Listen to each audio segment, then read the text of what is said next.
Good morning, everybody. Welcome. It is so bright. I thought that I would see people, but it's really blinding. So I hope everyone's doing well. All right. So a very Midwestern welcome to everyone. I'm so glad you're here. And I'm allowed to say a Midwestern welcome because I'm a Hoosier. So I have the clearance to do that. For those of you that I haven't met yet, my name is Lisa Koss, and I'm a senior manager at the Routehappy product portfolio. And I'm going to moderate this lovely session today. So I've asked each of our panelists for a fun fact when I'm introducing them today, because as you know, we're making things a bit more personalized these days, and that's the future. So we have Cleary Puchley, Senior Manager of Airline Partnerships at Hopper. Cleary is originally from Chicago, and spoiler alert, she knows how to play euchre. So if anybody here knows how to play euchre. Jan Douglas, Director of Product and Customer Strategy at Accelya.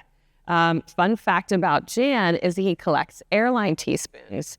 Now, we won't ask him which one is his favorite because I'm sure he appreciates them all equally.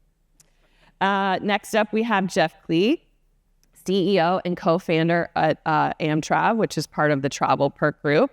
Fun fact about Jeff is when we invited him to come to the panel, he was tentative as he needed to make sure it didn't conflict with his coaching his son's Little League team. So those are priorities that we appreciate, but we're very glad he's here because we always like to hear what Jeff has to say. And then we have Marcial Lapp, who is the Vice President of Engineering at American Airlines. And Marcial moved to the U.S. from Germany at 14. To the state of Michigan, and didn't speak any English. And I also hear that he knows his way around a euchre table. So for those of you that don't know what euchre is, then now's a good time to Google that. Just kidding. All right, so we have a great panel today. We're going to dive in. The video set the stage for what we're going to be talking about: dynamic ancillary bundles, the future of modern retailing. And as we look ahead to how travelers transform the way they're shopping today. So let's dive in and get started. We're going to kick it off with a question around dynamic ancillary bundles and how they're helping airlines personalize their offers. So we're going to start with Marcial. From the airline perspective, what's your approach to bundling, and how do you see these bundles improving the flight shopping experience? Sure, and thanks for having me. I'll probably first reflect a little bit on yesterday's session, actually. There was a gentleman from, I believe, Lufthansa here that kind of gave a little bit of an overview in terms of trying to figure out how do we modernize this business, right? And even Richard just said it too about sort of you've got these long timelines and everything else, right? And if you try to kind of make a business case in your own airline to say, hey, I need to invest all this money, and by the way, it'll pay off in 2030, you might not have a job very long, right? And so the thing that we're trying to do here at American is we're trying to figure out how do we do some of this kind of, call it backwards compatibility in this interim period where we're going to hack some stuff together, so to speak, and try to make progress. And I believe that these sort of small steps along the path actually drive some of the innovation. So let me give you an example. We use branded fares to create bundles. They're not dynamic, so is what it is, but it's a step in the right direction. We take these bundles and we include things that our customers like, that they desire, specifically around things, and let me give a little bit more context on that. So when you think about, start with a customer, we have a customer that is a more business-focused customer. Those customers generally prefer things like flexibility. We have leisure customers. Those customers prefer ancillaries such as maybe an upgraded seat or a bag that they need as part of their trip, right? And so while the bundle is not dynamic, we can use existing functionality. We can go and create those bundles. We file them with ATPCO in the way we do today, and then we make them available through NDC and our direct channels. And we do that because, again, take a step back and ask yourself, what is the customer experience? Right? And the difficulty that we have is that, for example, if I sell you a bundle that includes a seat, and as part of your booking process, if you're on A.com, pretty seamless. You can go through the booking process. You can select your seat on the seat map. Everything is great.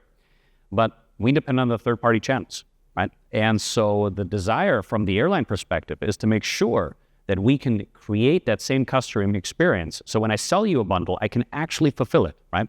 And so we say, look, book it through NDC, and all of a sudden, yes, you can book the bundle, you can get the seat map, you can select your seat, everything works, right? Are we done? Absolutely not. Because one of the things that we still struggle with is the communication aspect of the bundle, right? So it's relatively easy to sort of say, yeah, by the way, you get a bag and you get a seat. What does a seat mean, right? What does a seat mean on American Airlines? What is my product compared to one of my competitors, right?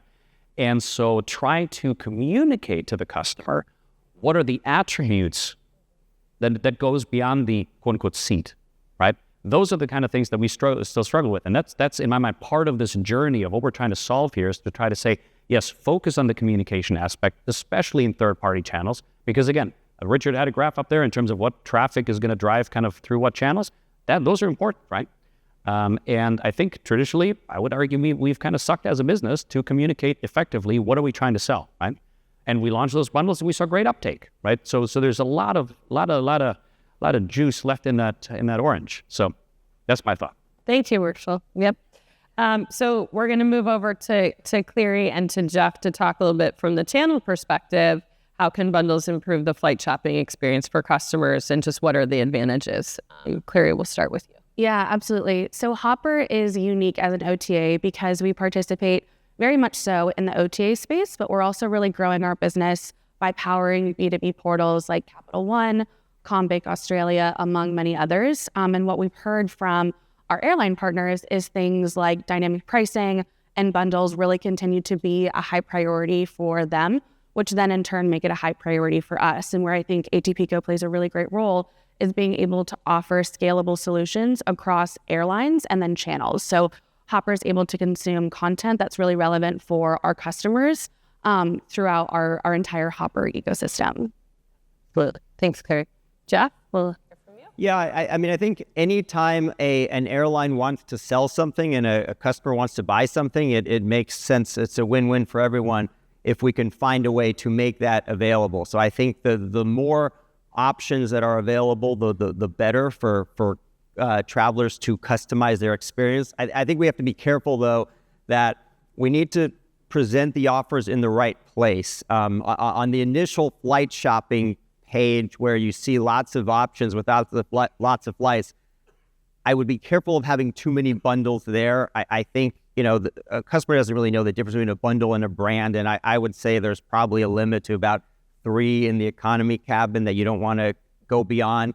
But once you get to the review page, I mean, we've got a great implementation with United where we're offering, bags, Wi-Fi passes, lounge passes, that it's really convenient for a business traveler where you can select all the things that you want and then you purchase it in one transaction. So you have one invoice, one receipt. Obviously, you have to be mindful of company policy and make sure you enforce it. But it's really a super easy way to deal with the expensing and the reimbursement by buying everything you want at once instead of having to do it piecemeal and potentially even going to other sites, going to the airline site to complete what you want. Hey, Lisa, could I follow up that real quick? Go ahead. Because, Jeff, I think you brought a really good point. This idea of overload, and I think even yesterday we heard it from Steve as well. So because we have the same problem, right? And so we've created these bundles. And so in my mind, when you think about the benefit of technology in this, call it future world, something that we've done is you log into a.com or you give us your Advantage number as part of the NDC shopping flow, right? And we will hide the bundles.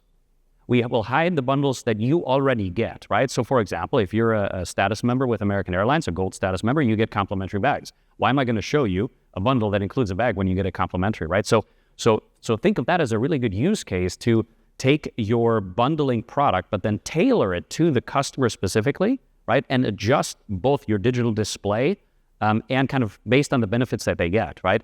And to me, this sounds like table stakes, and I would argue it should be, right? But these are the kind of things we're looking at to address those kind of issues. Absolutely. Personalization and making sure that you're giving the right offer to the right person and not repeating. Absolutely. All right, Cleary, question for you. You have a mobile-first millennial audience. What bundles do you think would resonate with them? Yeah, absolutely. So according to Hopper's research, value is the most important factor for the Gen Z audience. All that to say as well, what we've seen is 55% of Gen Z really factor in price over brand loyalty, which I think is really interesting when you think about that price and value is such a factor.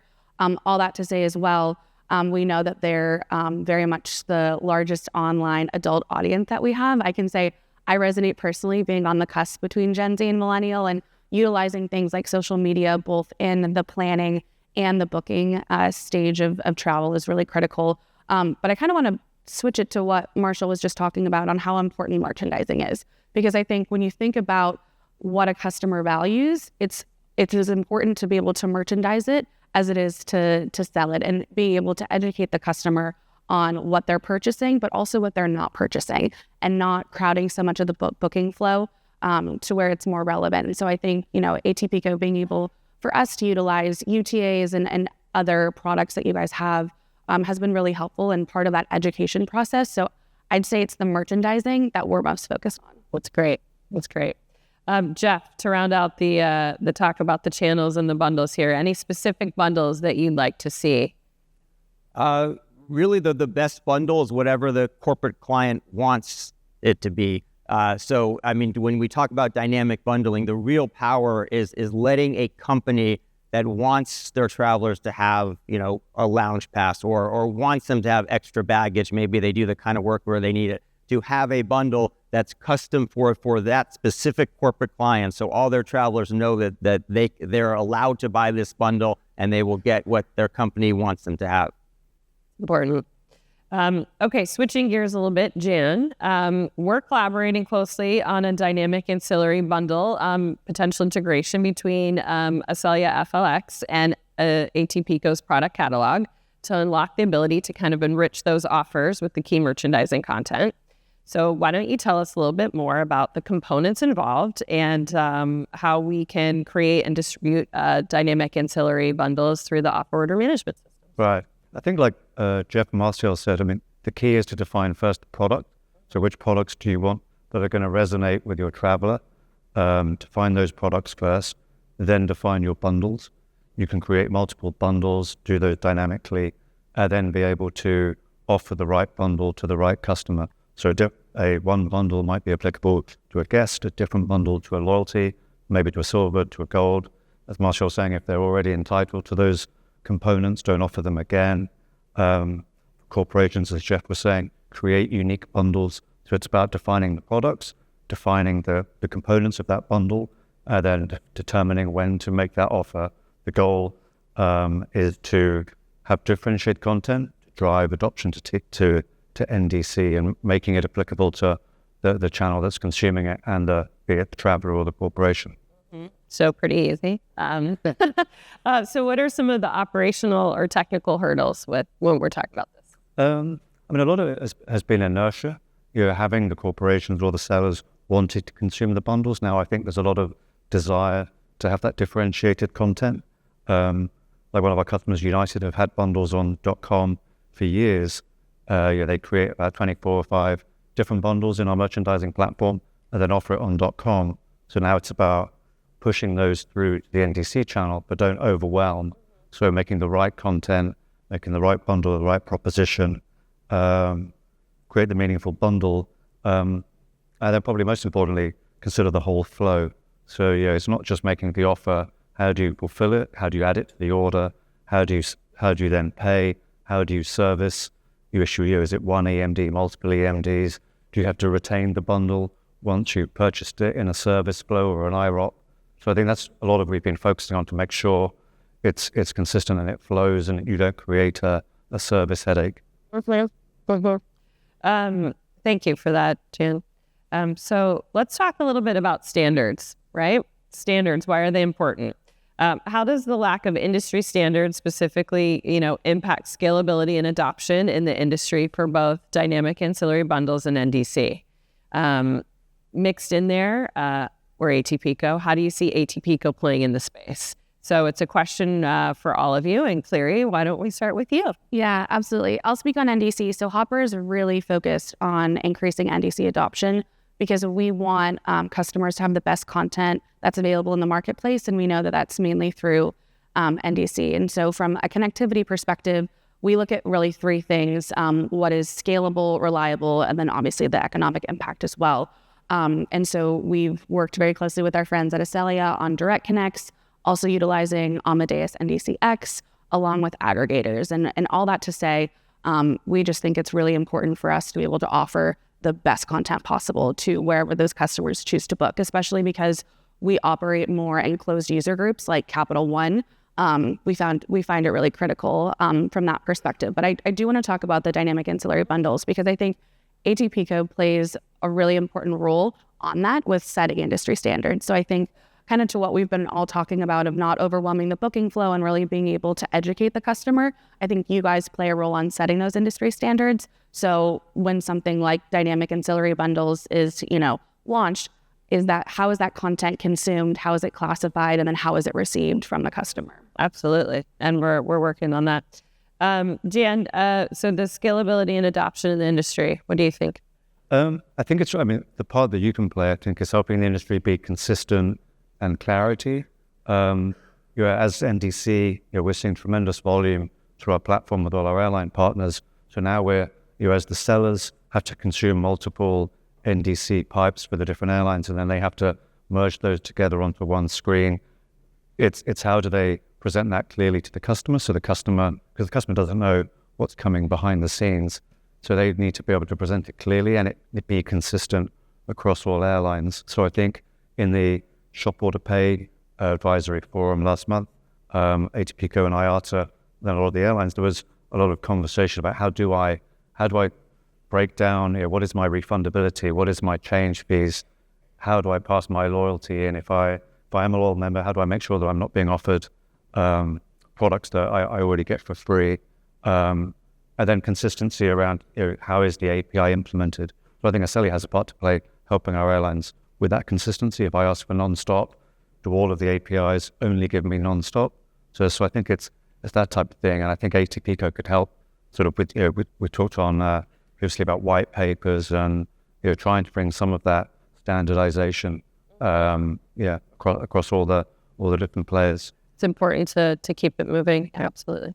Jeff, what are your thoughts on scalability and industry? I mean, when it comes to standards, I'm going to take a contrarian view. I think standards are a blocker, not an accelerant. I think when an airline wants to offer a certain amount of functionality and travelers want that functionality and we want to be able to deliver it, it's not helpful when a group of people in Europe say you can't, it doesn't fit in the schema. I would say NDC has been going on for a long time. NDC is supposed to be about capabilities and delivering capabilities to the market and doing new things that are really cool that customers are going to love.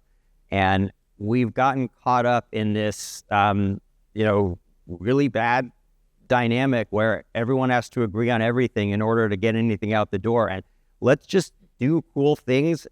We could do things as one-offs, show that it works, show that people want it, show that people like it, and then we'll worry about the standards. I mean, I think, yes, at some point you need the standards to make it scalable, but the capabilities have to come first. We're putting the cart before the horse. And then how can ATPCO help? I mean, to be honest, Routehappy is one of the best examples. I mean, it's been one of the best things for modern retailing, but I would love it if ATPCO would focus on content aggregation and double down on that instead of trying to add yet another body that's weighing in on the standards debate. No, that's helpful. The dynamic ancillary bundles this year, we're partnering with Accelya, as we mentioned, so we're really trying to get things working and moving much faster to test it in the market. So I think it's a good point, Jeff. Marcial, what are your thoughts on the scalability option? I guess I'll just echo what you said, Jeff. Yes, it's really about progress. Well, really, American has done a great job of augmenting the NDC schema as needed to add capabilities, and I appreciate that. All right. We did not rehearse this. So no, but and I like what Jeff said. Like this idea of make progress, right? Try to figure out what works, what doesn't work, break some stuff along the way. Here's the how do I put it? Like the internal fear in a way that we always have, right? Is we've got 200 million customers. And so when I do something that is a little bit more like startup-like, where something might go wrong, that can be really bad really fast, right? It would take 550,000 bookings every day. So what we try to then do is how do we launch something that we feel relatively good about, right? That we can explain to our customers it's going to work, they're going to get the product that they that we promised that they're going to deliver. But at the same time, also not say, hey, by the way, it has to be, every I has to be dotted and every T has to be crossed. And that's that's a daily life struggle, I think, for all of us from the airline perspective to try to make this progress. I'll give you a perfect example. One of the things that we were discussing recently with said body in Europe is this idea that, hey, by the way, why standardize, yes, we standardize the message format, but all the content, do we really need a product catalog was really the question, right? And I said, great. So let's take this example, which, again, many of you guys are probably familiar with, is the idea of changeability. So we create fares, we have changeability rights. And by the way, changeability is very different among different carriers, right? Certainly across the globe. And depending on how you even write the language, so to speak. So again, very specific example about changes are permitted versus changes are allowed, right? They mean the same thing, at least in my version of English. And so if I then look at combining offers together between carriers, let's say my partners across the globe, and now I present an offer to a customer that says, by the way, on this flight, on this part of your journey, changes are permitted and here changes are allowed. And the customer goes, okay, is that different? Do I have to worry about this, right? And so this is what I mean about sort of standardization is not bad from the perspective of, again, making it clear to the customer and trying to take that confusion out. And today we have some of that standardized through many, many years of ATPCO's work, right? And so we have to make sure that, again, as we go forward to communicate clearly to our customers, then we think about those things. And yes, maybe the version 1 will get it kind of, a little janky, but to keep your eyes on that kind of customer communication. And I think that's where that standardization of a product catalog can make a whole lot of sense. Mm-hmm. Absolutely. I think that's very important. All right, Janet, we're partnering closely on some more items. We're partnering closely on the enrichment tokenization standard for Routehappy, ensuring that there's a consistent, scalable way to enrich the NDC offers. Can you share a little bit with the audience about what problem this solution solves for Accelya and how it helps the airline partners and in the industry? Yeah, so I think yesterday in the Routehappy session, British Airways put up a really nice implementation as they relaunched BA.com, and it's really well described. You have the visuals and the attributes. So that's something we absolutely want to include in our air shopping response for those airlines that have signed with Routehappy. The goal now is to do it in sort of an efficient manner. We had a launch last year, and we launched, we learned, and then we sort of came back and had another look at it. So tokenization is the ability to return a link to the content, but not all of the content. The challenge we found is if we're processing over 30 billion offers a day, and if we're adding all of this textual content and links, it adds up. So the challenge we found was it had a performance impact on response times. Slower response times cost more money. We're sitting processing in AWS. So so the work we're doing now, speed and efficiency is key. Working with you guys to how do we implement that efficiently so that we can pass the offers into Routehappy, get the token, and then return that back to the seller. So the seller can then decide when to present that rich content to the end consumer at the right moment, at the right time. Be that maybe all of it, or they can trickle it in. So that's the work we're doing with you guys, and it's really interesting. I think it'll be great for the consumer and for the airline. Mm-hmm.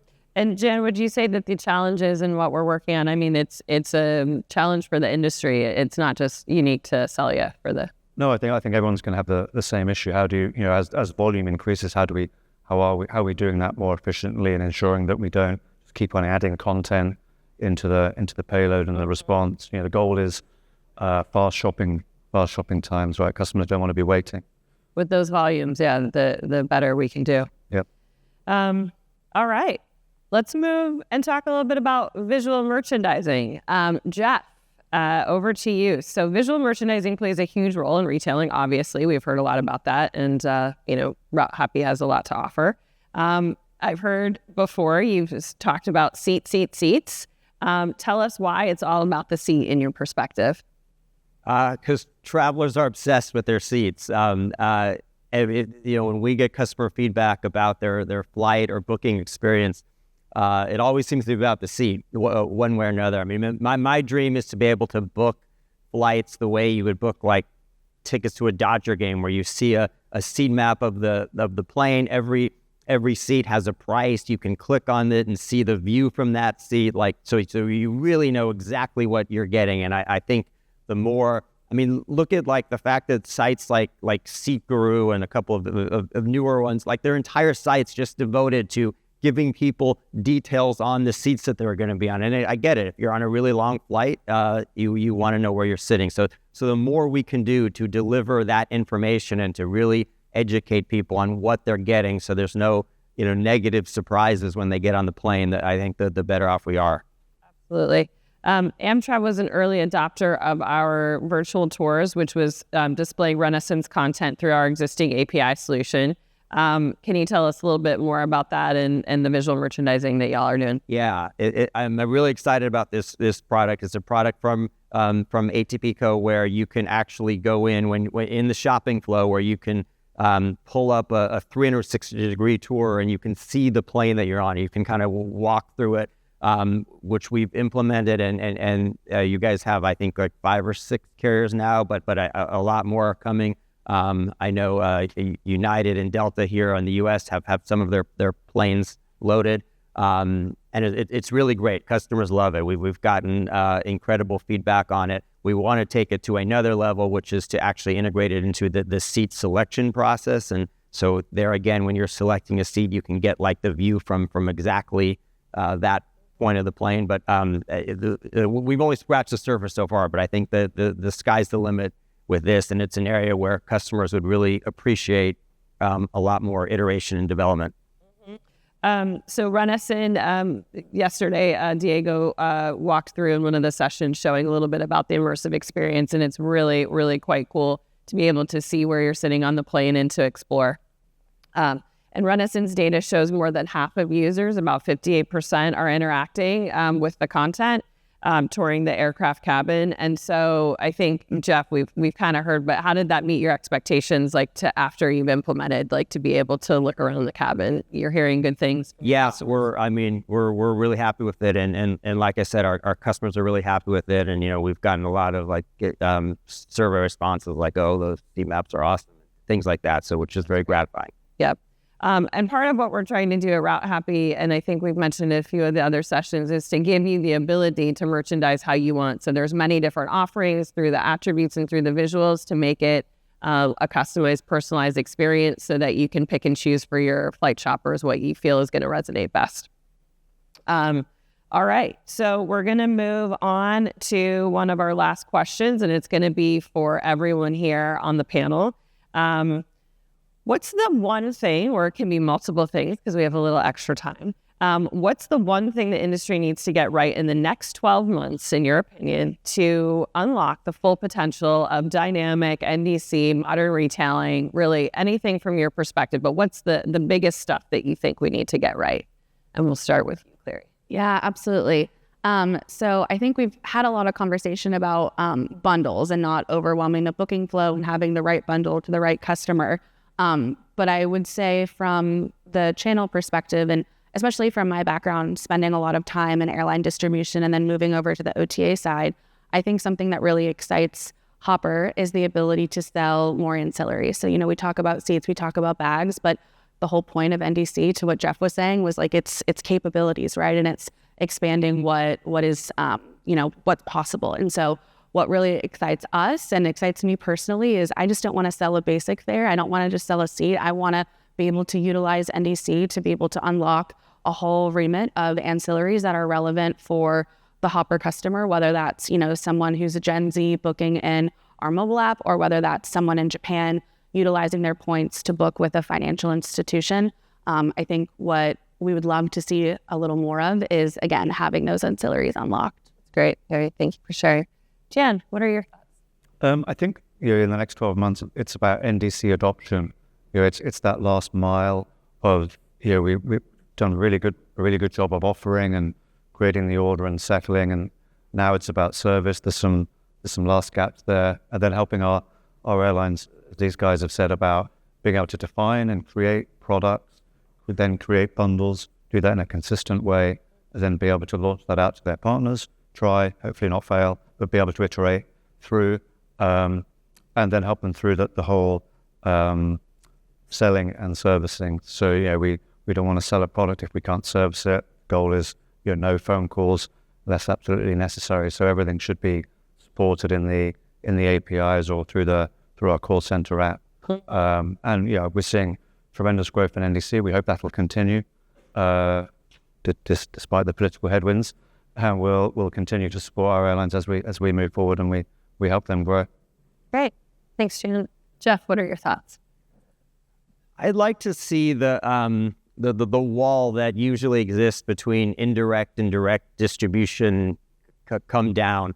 I think that most airlines have like different tech stacks for both, and airlines have done such great things on their direct side, but it requires like redundant work to deliver those same capabilities on the direct side. So I mean, the more that indirect distribution can be just kind of like something like a little bit added to what's already been built for the e-commerce platforms, as opposed to this whole parallel universe like it often is now, I think the better off we are, because I think a traveler doesn't think in terms of direct or indirect. And I think, probably the single biggest pain point that business travelers have is when they don't get the same capabilities around changing a ticket in the indirect channel versus the direct, or they booked in through a TMC, but they're at the airport, they're trying to change their ticket on their app,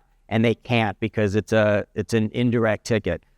We really have to get away from that, and it just doesn't make it's hard enough to build a great product once, but to try to do it twice, which I think a lot of airlines are doing, is too tall of an order. So let's try to collapse the architecture somewhat. I mean, I know what I'm asking for is it's a big ask, but I know a lot of airlines are thinking along these lines, and some like United, a great example, is pretty far down this path.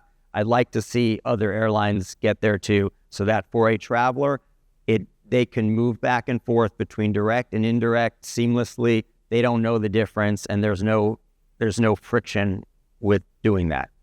Absolutely, a better customer experience. Please. I think just Jeff kind of sparked a thought in my mind of, when we talk about the difference between direct and indirect and where the channel role really plays in, I think at the end of the day, one of the goals from the agency channel, OTA, whatever you want to call it, indirect side, is to drive more incremental revenue to our airline partners. Like, we really see us as a way, specifically with Hopper, having some of these closed user groups to be able to say, okay, this is a customer, again, using points or whatever have you, to be able to kind of unlock that additional revenue. So I think, kind of to Jeff's point on, direct versus indirect, I think the agency plays a really important role on being able to, once again, drive that revenue to our airline partners. Perspective. And by the way, Jeff, by the way, I agree with your point. I'll give you my quick reflection on that, though. And I know as much as you love United on this, we're working on it. And I love American too. Okay, I appreciate that too. But in all seriousness, right? And so this actually is an illustration of some of the issues that we have in our business, right? So we pushed hard on NDC for probably 10, 15 years, right? And when we implemented this, again, before my time, frankly, we decided not to have American ticket stock on which we issue NDC tickets, right? And so because of that decision way back when, which was probably made for the right decision, we now struggle because we can't go and service an indirect booking on our direct channel, right? I mean, technically we could, but then you lose the indirect servicing component. So we create friction for our customers, right? And it's rooted because we said, hey, we want to go and revolutionize this business. We made some strides into this, and now we have to kind of do some retooling, right? In the full OOSD stack, some of these things like revenue accounting is usually not things people get up for in the morning, right? But it's really important, right?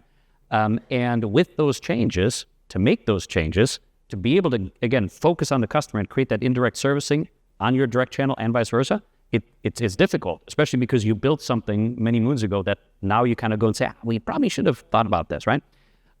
So anyway, long story short, like, stay tuned, we're coming, but we need a little bit of time. And I will say, I mean, there's no doubt about it. There's no airline has done more to advance NDC in the U.S. than American. I know you've taken some lumps for it, but we would not be where we are today if American didn't have the foresight. And way before what happened, last year, American's been thinking about this for a long time and has been a leader in it to the benefit of all of us. Thank you. But anyway, Lisa, you were asking a different question. You said, I love this. Let's keep it going. Very organic. Does anyone please jump in? Well, we're going to spiral real quick here. So run down this clock. We got 9 minutes left. Okay. So what were your thoughts on the next 12 months, and what's the top of mind for you of what we need to get right? I think I would just sum it up as kind of progress. Maybe how I opened, in the sense of, do some things that make you uncomfortable, right? That challenge what you're doing today in your own businesses, and try to figure out how to drive some progress into this business, right?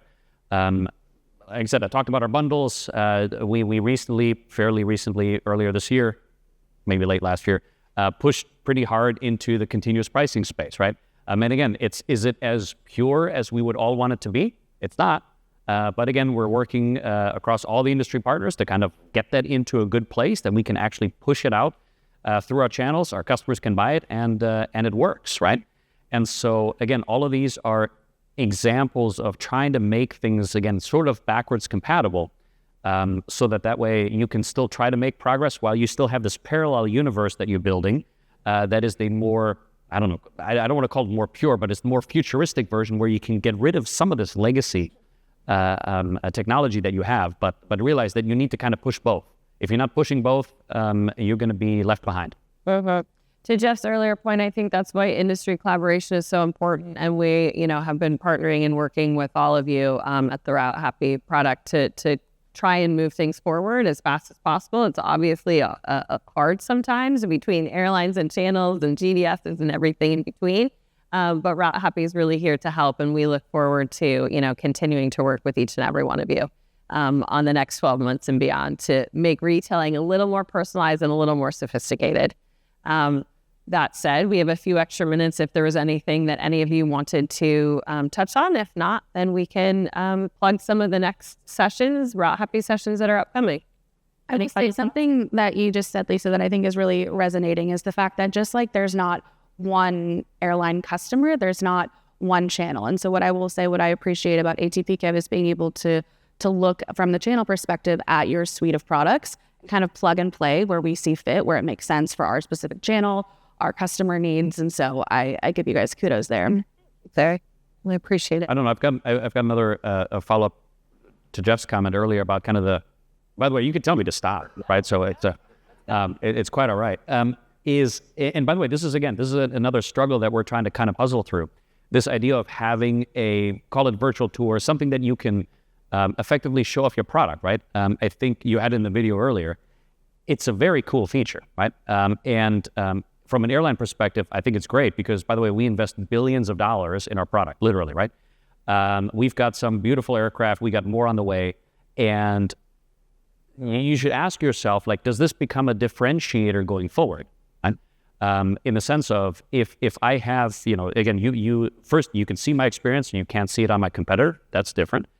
Or you can compare experiences and you can make even a decision maybe based on that, right? So that's all the positives. Now, here's my fear. The customers saw this, right? And they said, oh, this is a fantastic seat. I'm going to go buy this. And then day of departure, we swap an aircraft, right? And now is the downside, like, how do all I'm saying is this is not a reason we shouldn't go do it, right? It's just this is a new servicing component that we now have to think about to say, hey, by the way, we showed you this is the product that you're going to fly with American, right? But then on day of departure, again, things happen all the time, right? And we said, hey, by the way, we're going to deliver you something different. Do I now have to say if the product isn't as good, I have to say, really apologize, really value your business, here's some miles or something to make up for it. But on the flip side, hey, by the way, how do I actually congratulate, wrong term, how do I actually highlight that if I substitute you into a better product? You say, hey, by the way, here's this really cool stuff that I know you didn't buy, but it's cool, right? So it creates new dimensions that we have to think about as airlines, where in the past we said, hey, by the way, as long as we get you from A to B and we're kind of nice to you and we give you, what we promised and we're sort of on time, that's good, right? And this is elevating that, right? But it really has to cause us to reflect and think about, okay, great, now what does my customer experience look like going forward? Because I believe it changes and the customer expectation actually goes up, right? I think it's a really great point that Routehappy can help set that expectation with customers. So different touch points, you can use the visuals, you can weave those into different touch points, different communications, transactional emails to help set the stage, to set those expectations of, unfortunately, your aircraft's a little bit different. Here's what your seat's going to look like before you get on the plane. Or your seat is more amazing than we showed you originally, and you're going to be very happy. But I think it's meeting the needs of the industry and what's happening, right? To be able to merchandise in a better, more personalized way. And I think setting the expectations, regardless if it's better or worse, is important to do before the passenger gets on the plane. The last thing I think anybody wants is for them to be disappointed or surprised when they're on the plane with what they're going to get. Yep. So. It is a fair point, though, that we have to deal with. I mean, even with just amenities. I mean, I've been on flights. I sit down, and the captain will say, "Oh, the Wi-Fi is not working today," and I'll be like, in a state of outrage, like, an entitled, whatever I knew something. But when you expect something and you don't get it, you are upset, and we have that problem no matter what. And I mean, like on probably like most of the channels here, we put disclaimers on every time we're showing amenities or anything, but does anyone really read them? You're still going to be upset when you don't get the experience that you think you're getting. Yeah, I think there's always going to be the cases where it's going to happen that you get something a little bit different, but we can strive for the majority of cases to be, as accurate as possible. And there's going to be some blips, but as long as we're using the suite of products and the touch points, I think, to get as close to perfect as we can.